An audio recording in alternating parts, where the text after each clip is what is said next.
The global economy is shifting, but China's not winning the way you've been told. Is the yuan secretly failing? And why are countries like Brazil and Russia betting on it anyway?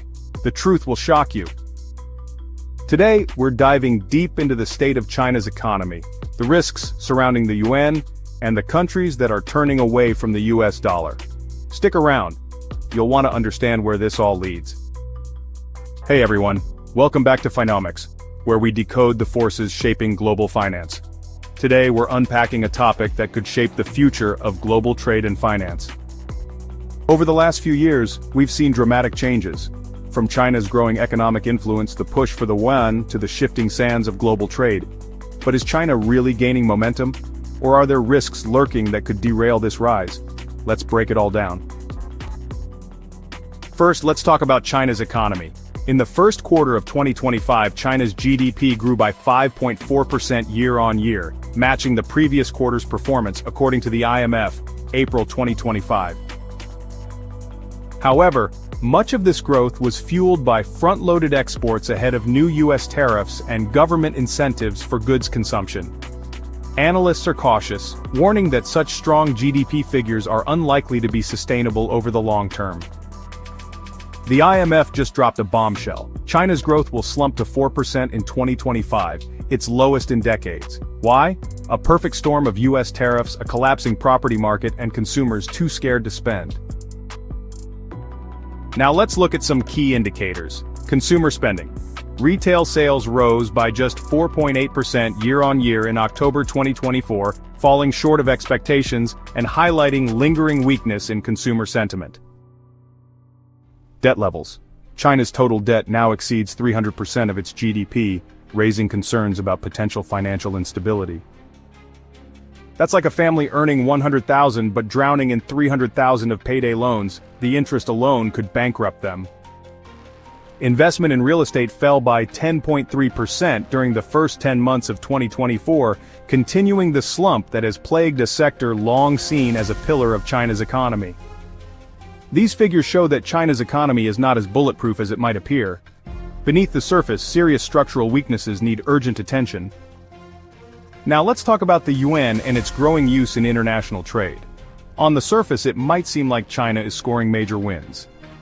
China has struck currency settlement deals with countries like Hong Kong, Malaysia, Thailand, Brazil, and Argentina, according to a report by Nikkei Asia in March 2025.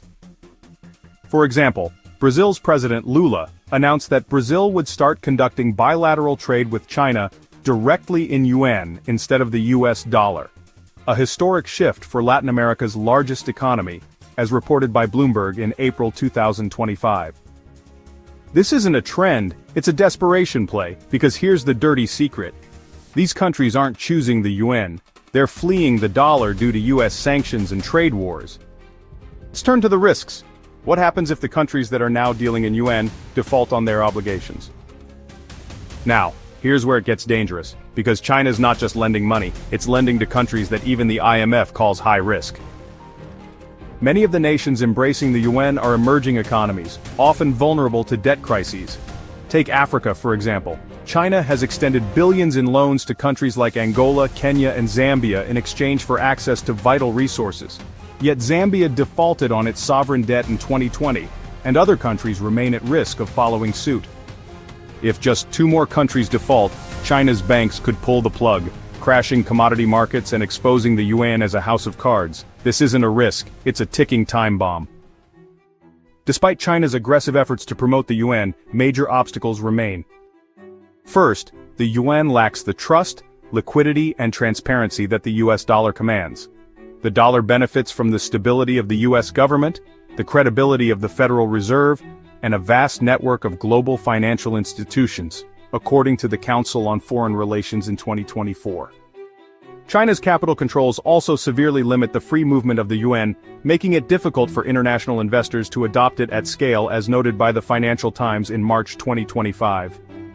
Furthermore, China's financial markets remain relatively closed compared to those in the US, which dampens global confidence in using the yuan for large-scale transactions.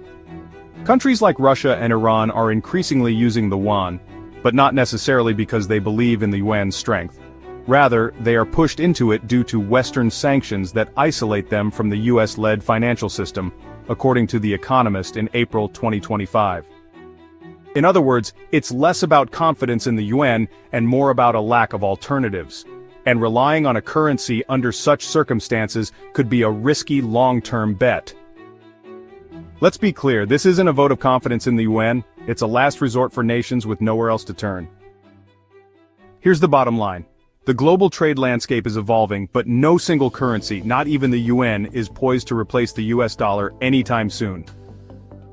While the yuan is gaining traction in certain regions, real risks remain that we can't ignore. Countries moving away from the dollar must weigh the long-term consequences carefully. Mark my words, the dollar will remain king for decades because the yuan has one fatal flaw China can't fix. Want to know what it is? Hit subscribe because I'll expose it in my next video. If you found this video insightful, make sure to like, subscribe, and share it with anyone who needs to understand what's really happening in global finance. Let me know in the comments. Do you think the yuan has a future as a global reserve currency, or is it just a temporary trend? Thanks for watching, and I'll see you in the next one.